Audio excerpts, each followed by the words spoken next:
Hi, I'm Bill Lampton, the Biz Communication Guy. I've worked with a wide variety of corporations of all sizes and in all regions of the United States and even abroad to help them identify their major communication problems and find solutions to them.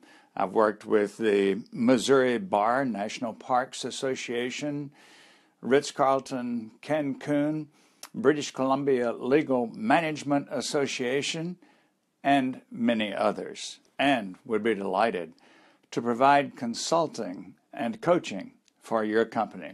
Also, as the Biz Communication Guy, I help people who want to learn to become excellent, dynamic, persuasive speakers. This is important because those of us who want leadership positions know that to get there and to stay there, we must be able to take our ideas and put them forth so convincingly that other people not only accept them, but that they will act on them willingly.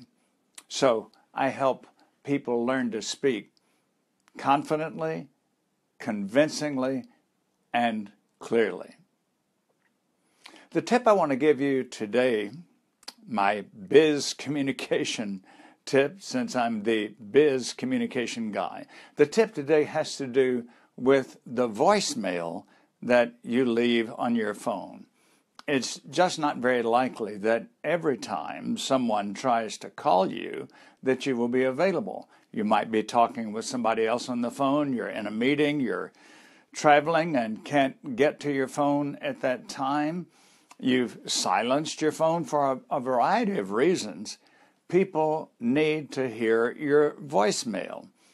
And I just jotted down a few tips that I want to share with you about that. In the first place, make sure that your voice message has your voice. I know some of us think, well, wouldn't it be wonderful to have one of these company voices, a voiceover specialist, a recording company, have them be the voice that leaves the message on my phone. Wouldn't that sound professional? Well, I can't argue that it would sound professional, but I don't think it would sound very personal. People want your voice. They want you. They want your warmth, and they want your reality. Let me caution you, too, that this does not mean that because it's your voice that it has to sound like a broadcast voice. We're not broadcasters. We're not giving the morning or the evening news. What we're doing is simply answering our phone.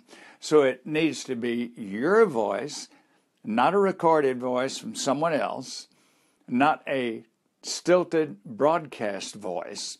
It needs to be your voice, warmly, sincerely, friendly, and upbeat.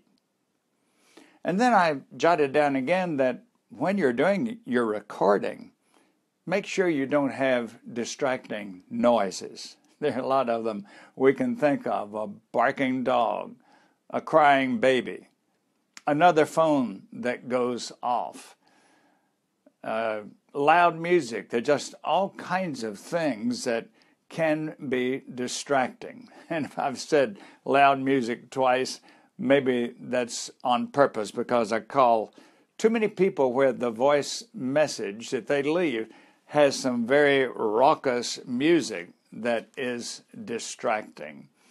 Make sure that you cut out all distracting sounds. And then next I would say, yes, of course, part of your message will be thank you for calling. I mean, this is standard. If you leave your name and number, we'll call you back soon. And that's fine. Keep that in there. Do it in a conversational tone. I'm emphasizing conversational. All of your voicemail message should be conversational. I also warn people against a cutesy voicemail. Might be okay if one of your bridge partners or golf partners were calling you, but when someone's calling you for a business person, cutesy is not in. I remember a good number of years ago, the organization that I was working with was considering hiring a consultant. So we called several of them to set up appointments with them. One of them we called had his grandchild answer the phone with a voicemail and say, "My granddaddy is not here yet, but I know he would be glad to do business with your company." Now, the grandfather, I'm sure, thought that was very cute. The rest of us, not quite acceptable. Okay, again, for friends, but not for business purposes. And I might add here, I'm a grandfather. I think my grandchildren are very cute, but I'm not choosing them to answer my phone. I caution too, make sure that if you are going to include any kind of sales pitch or commercial, we might call it, on your voicemail, make it very simple and make it very brief. One person I called one time, when she answered the phone with her voicemail said, "If you're calling to inquire on how to order the 2 books that I've written recently, here's how to do it." I wanted to say, no, that's not why I'm calling. I had other purposes in mind. So it's all right to have some mention of, for example, a product you've just released or a new service you're offering, or in my case, on my voicemail, I mentioned my stage fright book that has just been released. That's okay. But this is not the time to ramble on and on. Which brings me to say that your voicemail message with all these ingredients we've been talking about, keep it to probably 60 to 90 seconds at most. 30 seconds is okay. Our attention spans are brief. We're very busy. We don't want to hear everything. We just want to leave word with you that we're calling. So save the niceties.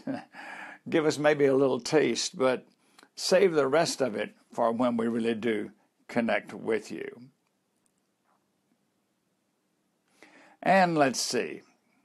I think the other thing I would say is that at the end of it, I say, and it's certainly good for you to say, thanks again for calling. You thank them at the first, and you thank them again.